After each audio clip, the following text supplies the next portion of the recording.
Ladies and gentlemen, boys and girls, Heather Mitchell running in. Oh my God, I keep saying congressional. Forgive me. We've got a great congressman here, so I'd like to keep him. Okay, all right.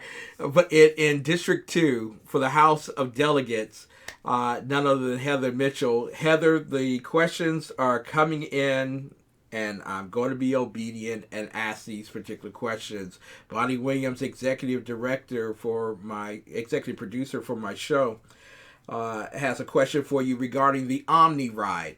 Apparently, Omni Ride doesn't ride ominously. It doesn't go to everywhere in Prince William County, and many people are complaining about the exchange of fare for service. That the service quality is quite poor. Wanted to get your opinions and your thoughts about Omni Ride and whether Prince William County should be talking with Metro about shifting to Metro buses and other transportation options. So with the Omni Ride, that is I'm having to think back through from when I used to go to all of the meetings.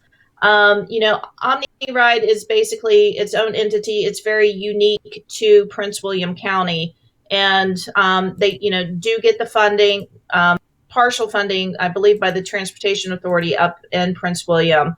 Uh, it's such an issue that we actually really need. This is my thought on the whole thing. Yeah. Is there's been a lot of talk about people wanting to extend the metro down into Prince William County, the blue line. Yeah. Until they fix the core capacity issue, you can have rails going everywhere, and there's still going to be horrible, overcrowding. It will be a nightmare. So I have always looked at busing. Right now, we have the Fred buses coming up from, Fredericksburg, going around.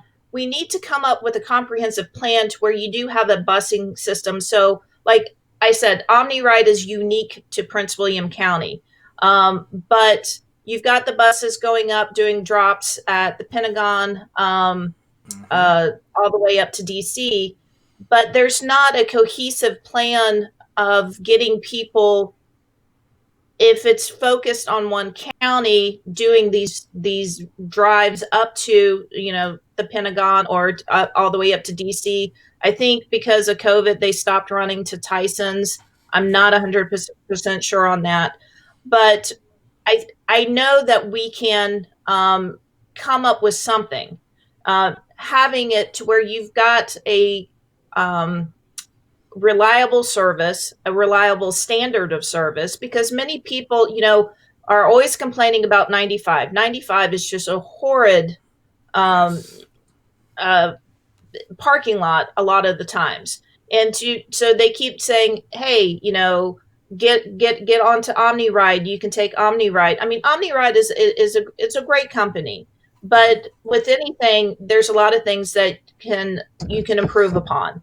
And I think by coordinating between a lot of the localities of Stafford, even Spotsylvania, there's a lot of people that live in Spotsylvania that, work up in like at Fort Belvoir. A former coworker of my husband lived in Spotsylvania and had to commute all the way up there.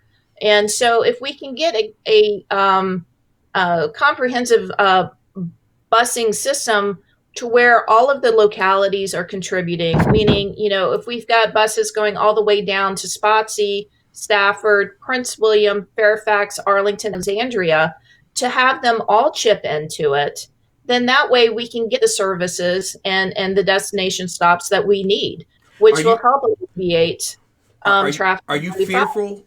Are you fearful of working with Metro because of what Tyson's Corner has become, literally a cesspool of delay before construction is ever completed? They've been working on Tyson's Corner since Methuselah died, I believe. So I want to ask you, is that one of the quandaries that you have, that Governor Northam and the left have gotten too much in a concerted effort to work with Metro and to spend with Metro, and Metro has its own weaknesses that it can't seem to overcome since being built in 1976? Yeah, I mean, Metro's a mess. I mean, it really is. I mean, I lived in Japan, and the trains and the metros that they have there are just amazing, absolutely amazing. They are always running on time. Um, I mean, even when I was up in Tokyo, I could figure out the bus yard, the routes very easily. I mean, it was okay. I know I need to get off this stop, switch over, from the red line to the orange line, and I was right at my destination exactly when I knew I was going to be there. Now with the metro, it's kind of like, okay, I thought we were supposed to leave 10 minutes ago, and we're still sitting here. So, I mean, and a I'm lot of it sorry. is, yeah. Well, a lot of it is when you've got, like I had stated before, the core capacity issue. So if you've got a train, picking up people in, Western Fairfax, by the time it goes to all of its stops and picks people up, because there's not enough trains moving, I guess you could say, to pick people up and get them to their destination. By the time you get there, it's like being in a sardine can, if you can even get onto it. And I just want So, to I just want to give the American people an idea. Now, Metro 2 years ago hired a new CEO to run Metro, and they shut down Metro virtually for a year to get it in a stately condition. And after that, we've had at least 2 or 3 train derailments after we've put so much money out of Maryland, out of DC, out of Virginia into Metro Rail. Do you really want Metro Rail going to Fredericksburg? It's a question that many people in Richmond wouldn't have a problem funding. yeah, well, so here's one thing that I'm excited about. I actually spoke with Congressman Whitman, and Congressman Whitman and Congressman Breyer, sorry. And this is a perfect example of bipartisan legislation, did the Long Bridge Act. So basically, what the Long Bridge Act is going to do is going to build another line solely for passenger use. So they won't have to be sharing, because the Long Bridge is basically the one point that goes over the Potomac. And that is where all of the congestion is because, you've got CSX with, the freight trains and Amtrak, all of that. So with the Long Bridge Act, I think it was just recently passed. I was reading my update from Congressman Whitman about it, but it will establish a line solely for passenger use. So that means the VRE will actually have trains running back and forth all day, because right now they've got it set up where you start down, at the southernmost point down in Fredericksburg, and all of the trains go north until 1 o'clock, and then they start going south. And so what happens is, if you get onto the VRE and you have to go north, and this happened to my husband many a times, he had to go up to DC for a 9 o'clock appointment that lasted maybe an hour. then he has to sit there until 1 o'clock until the trains start going south. So this Exactly. is actually exciting news, that this was, finally passed, and so there are alternatives that people are looking into, and it's all about actually trying to work together with the other side, because when you really think about, what are the most pressing needs that we have, it's transportation, it's schools, it is law enforcement. So many of these issues that have become so polarized and so divisive, if you strip all that away, we can actually accomplish so much together. Exactly. And we can fight about other things, outside, but when you start bundling it all in together, these, talking about, like implicit bias training and all of that stuff, and you try to cram it all in with something to do with, transportation or whatever, nothing's going to get done. Exactly. I want to ask you, because the questions are coming in about I-95, and the next question is going to be about the toll lanes, okay, of I-95, which are virtually the treasury for the Commonwealth of Virginia. I mean, y'all pull in dollars off of that Oh toll yeah. roll. And Oh yeah. there are people who are asking, number one, even with the toll rolls that we spent a lot of money building, and we're Mm-hmm. supposed to provide a swifter source of transportation for the Commonwealth, I 95 is still backed up, and even the toll roads are backed up. What's up with this? Okay, so obviously, I live in Stafford, and anytime you go south, uh, they just finished the extension, I think it was last year, where when you went south, you had to get off at the 610 exit, Mm-hmm. and that just backed everything up going south, going down towards 17 in South Stafford, going down into Fredericksburg. So I was actually ecstatic when they actually extended it to where the exit for the HOV, or the hot lanes, um, went past south of 610, because I got off on 610, so I didn't have to merge with traffic and then try to get over, uh, you know 3 lanes to try to hit my exit, which it was just chaos. Yes. And so now they're extending them even further to where they're going down to 17 and over the Rappahannock.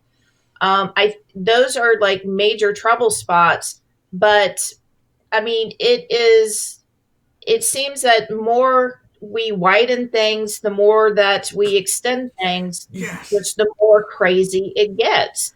And that's why, working on, with the VRE and working with OmniRide, or trying to come up with a more comprehensive um, alternative is imperative. Because, I mean, no matter how much we add lanes, it seems like we're still adding traffic. Um, Exactly. in a perfect world, I would have loved like a bypass all the way around, starting south of Fredericksburg and ending up, north of DC would be great, because then we wouldn't be stuck with the traffic of, the families coming from New York driving down to Florida, and Exactly. that's what we're stuck with. Um, but because they have, built things up so much without really planning infrastructure, it's now next to impossible trying to find out, well, where are we even going to put a road? Because if we try to put a road, because I know that happened up in Prince William, they're trying to do that bypass, and that means it's going to go through somebody's neighborhood. Yes. Now, So Bonnie is telling me that the HOV lanes are supposed to go all the way to Richmond. And I suppose that might be a very good thing. But you mentioned the fact that economic development has taken hold of that particular region of mhm. of the Commonwealth. Fairfax County is the wealthiest Prince William is second, and Stafford County is on the eyes of everybody because of Quantico, and the FBI wanted to go to that particular county. And if there's a second term of Donald Trump, that's a possibility. Infrastructure has to take place. What will you demand of the Commonwealth, and what will you demand of the federal government in terms of infrastructure for Prince William and Stafford County? Well, especially on the federal level, having to work with with Congressman Whitman and all of the representatives, our senators. In a perfect world, what I would do is I would get them in a car, and I would have them drive and sit in traffic. And say, okay, you want to add all of this stuff. That means you're going to be adding like 20,000 more cars to this, traveling through this area. What are you going to do to help us, alleviate that congestion? Because I'm sure if, does Bonnie live in Stafford? She lives in Prince William County. In Prince William? Okay. Near Corey Stewart. Okay. So I know in Prince William and obviously in Stafford during the summer, especially on Saturday and Sundays, you plan your life around avoiding US 1 and 95. You discover every single back road I've driven 45 minutes out of my way through Fauquier County to get somewhere in Prince William to avoid those roads. And I think for what I'd like to see, obviously improvements to 95 and Route 1, but also let's look at all of the secondary roads that maybe we can start connecting so that the people that actually, live in the areas can take these roads, that you don't have the travelers from New York, cutting through, to where you can go to the mall or you can go to the grocery store and you're not sitting in traffic for hours. I mean, when I first moved to Virginia back in 2014, we drove my daughter up to Arlington because she was just starting out at Marymount. And, we had come from Okinawa. I mean, there was traffic there, but obviously nothing, on this scale. And we drove up there and we were like, oh, this isn't that bad, but it was like 8:30 in the morning. By the time we got her moved into her room, to her dorm, and got back on the road to drive back to Stafford, our, hour and 15-minute trip, it took us 4 hours to get home. Yes. And it amazes me when you've got people in Richmond making decisions who have never been up here, who have never driven these roads. And I would be the first person to say, hey, get in the car. Come on, let's go. We're going on a road trip. I would love to see you do that, Heather. I really would. Just have a road trip for all of your House of Delegate members and see exactly what it's like driving from Manassas to Washington, D.C. It is I think George Washington had an easier travel through Virginia. They're quicker. Exactly. And there are a ton of questions coming in, but transportation seemed to be the big question tonight. And I don't want to waste the other questions. Here's the other question that's deep on the minds of a lot of Americans. Is Governor Northam going to lock down Virginia? Because Mayor Muriel Bowser has locked down D.C. There are rumors that Governor Hogan may go back on his promise not to lock down Maryland. Is Governor Northam going to lock down Virginia? And are you ready to deal with the corollary effects of a lockdown? Veterans killing themselves, teens killing themselves, unemployment, loss of revenue in terms of taxes. What say you? If you go by the trends of the Democrat governors seem to be following suit with each other. I won't be surprised if he does it. I mean, I honestly won't be. I mean, we just, are just started with the latest round of restrictions on, on the gatherings, and it just it is having no plan in place. Yes. And it's just, they're not.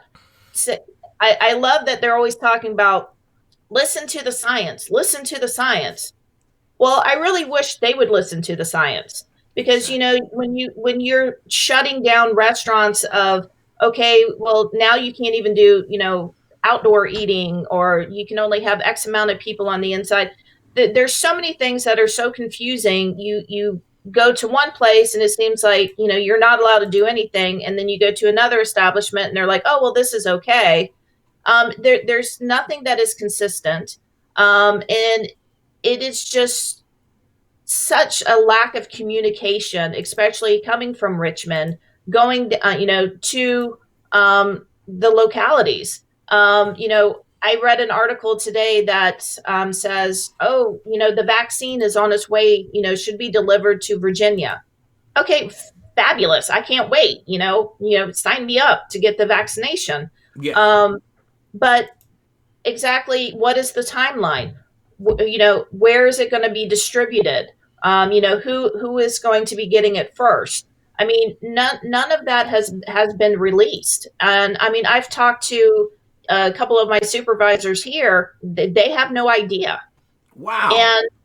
And in that, especially in one of my conversations, and I don't know if I said it last week, but it still just blows my mind. So as a delegate, um, like Stafford County has their delegation. So there would be 3 delegates that cover Stafford. One of the delegates has, just a very small section, which is Delegate Mark Cole, and he is absolutely fabulous. Yes. But the other 2 delegates that cover Stafford, and all of the delegates that cover Prince William, they're all Democrats. Now, generally, before session starts, each of the counties meet with their delegation. And what the counties do is they lay out, these are the priorities for the county. Talking about, it could be COVID relief. It could be talking about, transportation issues. Any of the bills that, hey, this bill, if passed, would be very, very harmful for our community. Yes. And your job is to go down to Richmond, and you're basically lobbying on behalf of your counties. Mm-hmm. And from what I was told, this past one in Stafford, when the delegation arrived, the delegates, with the exception of Delegate Cole, Mark Cole, because we have 2 Coles, we have a Josh and a Mark, basically told the supervisors, this is what we're going to do when we go down to Richmond. Not what is it do you need us to do for you? And that blew my mind. Wow. Also, my supervisor has never talked to now former Delegate Foy. Sheriff Decatur was speaking on a bill during the general session back in January. He reached out to her office 3 times and never received a phone call back. And so my biggest concern is with my opponent. She is a carbon copy. And so Prince William and Stafford are going to get the same. They're just going to be ignored. They're going to be left on their own with no representation. I'm amazed. I'm literally amazed. And forgive me for prolonging this, but the questions keep rolling in, and I'm trying to be obedient. And I know that you have time constraints as well. But I'm just amazed. Prince William County is the second wealthiest county. Stafford County is the potential dynamo for economic development for the southern part of Northern Virginia. And in fact, businesses want to go to Stafford County. And so, in this particular question, in terms of the lockdown, should first responders, and this is from Bonnie Williams again, should first responders get the vaccine before anyone else in the Commonwealth. Your thoughts? Yes, they should, because they are the one that is out there every single day. You've got your police officers out there. You've got your paramedics. You've got your nurses and doctors. And I would even say teachers too need to be the first ones to get it, so that way we can get our kids back into school. Exactly. And you led me to another question, because it's a question. California is reporting today that over 75% of their kids are getting D's and F's in terms of online distance learning and education. They are a year behind in English, a year behind in math, a year behind in technology. And I'm beginning to believe that this is a national security threat, having teachers out of the classroom. Do you believe I'm an extremist for saying that? no, oh gosh, no. There was a great article that I read on the Potomac Local, and the headline of it said, and I'll read it: with tens of thousands of children out of a classroom, Prince William County School Board is focused instead on racism training. What happened on December 8th? There was a joint school board, and the board of county supervisor was meeting with they were meeting with the school board, and there was a report that had just came out from the Virginia Department of Education, and it identified that the reading gap had widened significantly on K through 3. And some of the worst performing schools in Prince William are in the Woodbridge district, which is in the northern part of the Second House district. So the members of the board went to this meeting expecting to talk about this report, other issues with the school, and the what was it? It was the oh goodness, the school's representative from the Woodbridge district started to provide a lecture to elected officials on implicit bias. Wow. They didn't even discuss the test scores or what's going on with our kids falling farther and farther behind. Exactly. And the three Republican supervisors got up and left. People are very excited about you running for office. I'm getting questions even on my cell phone tonight. I wish you all would just go into the chat roll and give your questions. But here's a question from the cell phone tonight, going back to the lockdown.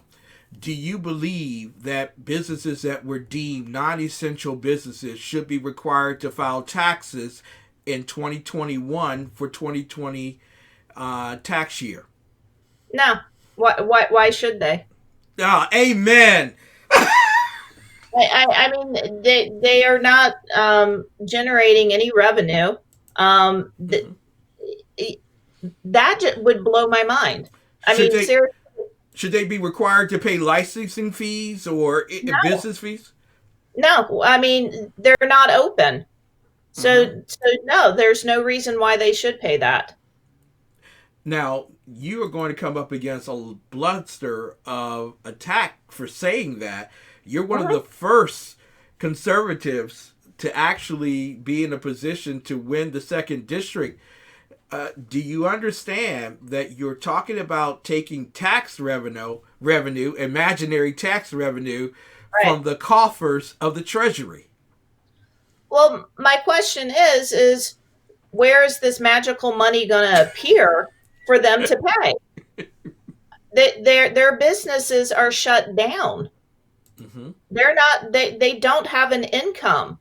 So basically, if you want to get into some really weird math, so basically, what would happen is these small businesses would have to, with the new COVID relief package that came through, pray that they get money from that, which we've already paid for with our tax dollars. To go to them so that they can turn around and pay their taxes with that.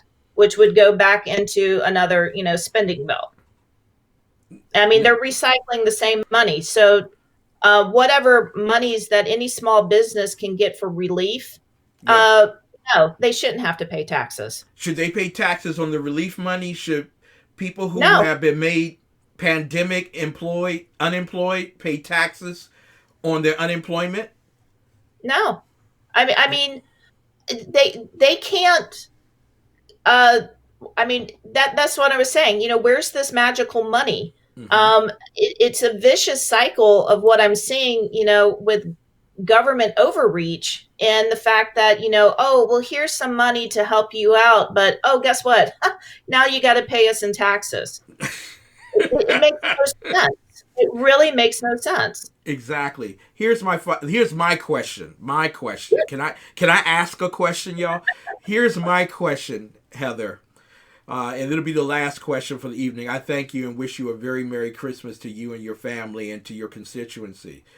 But my final question to you is, do you believe that Governor Northam is acting constitutionally in the Commonwealth when it comes to the response to COVID-19? Should the Assembly assemble, as the Avengers would, in the first quarter of next year and take his emergency powers away from him? Yes.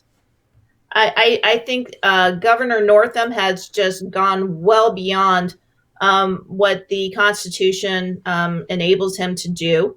We are seeing our Second Amendment rights stripped away, our First Amendment rights stripped away. I mean, look what they did during, special session.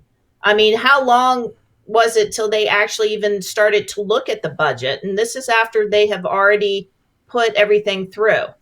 Mm-hmm. So yes, I believe that, his authority to enact any type of emergency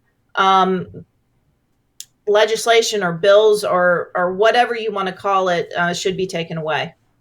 I call it an edict, as a king would. Heather Yes. Mitchell, Virginia House of Delegates candidate, District 2. Heather Mitchell for Virginia at Mitchell for Virginia. I love the fact that you came on right before Christmas. You have an election coming up on Yes. the 5th or 6th of January. Which one is it? It's January 5th. And if you go to my website, it's mitchellforva.com, and it's Mitchell, FORVA.com. We have all of the dates and locations for voting on Election Day. I would love to see everybody come to the polls, and you would go to your normal voting location. No voting booth on the corner where they're going to ballot harvest. They are still oh man, I wish we had 10 more minutes because it's been very interesting. Would you go ahead? Can we take 4 more minutes with you? Can we take 4 more minutes with you and you explain what's happening? I can explain real quick. Okay, great. So I've been in constant contact with the registrar's office in Stafford. They are very open. They're very informative. Whenever we call with questions, they're the first ones to ask. Prince William County, totally different situation. I've read on the Prince William County Democrat Committee Facebook page, they were talking about, well, we think, because we weren't sure where early voting, when it was going to start or where it was even going to be held. And they had made a comment about, well, we think Veterans Park will be the probable location for, it's only going to be drive-by voting or curbside voting. We'll confirm on Tuesday. Well, when we tried to call the registrar's office, we were told that they didn't know anything and to check their website. You go to their website, and all it says about the special election is the edict from Governor Northam calling a special election. So we have no idea what's going on, with Prince William, and that's even, with us calling today. Would you, and this is why a lot of Americans need to make certain that they fund your campaign. I believe that people have a certain limit around the country that they can send funding for. What is the limit in the Commonwealth? Actually, for my race, you can send any amount. Any There is amount. no limit. You're Any going. amount. Companies can donate. If you have like an LLC, or a lot of the smaller businesses will donate. Through them, personal donations. It can come from anywhere in the continental United States. Do you believe that there is a need in the GOP to contest potential election results out of this particular race? Just saying. Just saying. Should you all be prepared for that? Yes. Mm-hmm. I'm just not. I have never been a conspiracy theory person, or I've always been a optimistic person. I have always given people, multiple chances. Yes. But as I've gotten older, and as I've, I guess you could say, learned more about politics, I've become a lot more cynical, and not as trusting. So I am not as trusting, knowing that I'm not receiving any information, I guess you could say, on our side. But it seems that the Democrat Party is getting a lot more information before it's being made available, even to the general public. Mm. So, it's very upsetting to me, because I believe in fair and open elections. And that's why I'm asking everybody, go on election day. Right now, I know a lot of people are concerned, with COVID. But I know that there's a lot of steps taken to make sure it's extremely safe. And when you look at it too, it's not going to be like you're standing in line with a lot of people. It's a special election. Not a lot of people know about it, and it's all about making sure that we get our base to turn out. Exactly. So I'm looking at it critically. We are going to have people at all of the polls on election day. We'll have people in the registrar offices, election officials watching, making sure everything is done the way that it's supposed to be done. Is the GOP of the Commonwealth of Virginia going to guard the chain of custody for all of the ballots in the second district race? I know I've spoken to both chairmen of the Republican committees in Prince William and in Stafford. I know that they are going to be extremely vigilant in watching it. I've been talking, to the GOP, the statewide party, about my concerns, and we're going to have people there. We're going to watch, because I want to make sure that every vote counts, and I want to make sure that the people are able to choose who they want, not who the powers that be think should be there. Are you open to legal assistance from outside of the Commonwealth to help you guard that chain of custody? It's just that your race is so big and very important. That's why I'm asking this question. That is something that we will be looking into. Excellent. Listen, we are so thankful for you coming on. I'm going to try to squeeze you back in one more time, because your race is just that important to America. If you can win the second district, it gives great hope for the rest of the country. Heather, how can people support your campaign and donate to you during this season? Just go to my website. It's Mitchell4VA.com. It's Mitchell4FORVA.com. And right at the top, there's a donate button. Just click. Any amount helps. $5, $10, it adds up. And, we've got a great staff ready to, get that vote out. And I shouldn't really say staff, because 99% of them, they're all volunteers. I've got people phone bank. Actually, tonight I have the Virginia Beach Young Republicans have been help me out phone banking tonight. I've got groups in Loudoun County, Fairfax County, just doing anything and everything they can to get the message out that we can take this seat back. And can be the warning shot across the bow for all Republicans that we can win the House back in 2021. Bingo. That's what we're talking about. Heather Mitchell, ladies and gentlemen, this is the race. It's bigger than Georgia. I know that people say that I'm getting carried away in saying that, but I'm not. This is the race for the future of America. You can choose a Marxist like Candy King, or you can choose a conservative like Heather Mitchell, and I'll take the conservative any single day. Heather, we love you. Thank you so much. Merry Christmas to you and yours. Thank you, and Merry Christmas. God bless. Ladies and gentlemen, huge race. You have got to keep watching. I'll be watching that race.